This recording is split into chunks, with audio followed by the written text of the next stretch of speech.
I am Dallas's biggest Nasher superfan, so much so that I have 2 Nasher tattoos because I'm insane. So this piece is a reference to Piero Golia's Chalet, which was an exhibition at the museum like 4 years ago.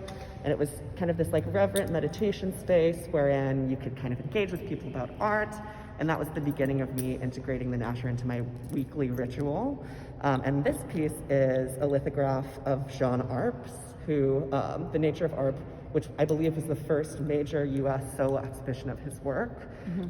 Catherine Kraft was the curator, who is brilliant. And what I really love about Jean Arp's work is that he really subverted so much about his identity. He was born in a place called Alsace, which is kind of equal parts France, Germany, and Switzerland. It has kind of really ambiguous borders. And because he was making work in between the world wars, he really wanted to subvert any sort of nationalism. So he would say he was from France, he'd say he was from Germany, he'd switch between 3 different languages, falsify his birth year. So although he wasn't a queer person, I think it's a very queer biography in that sense. He took kind of radical control over how he was identified. Also, I love anytime an artist finds an intersection between like formal art making and nature.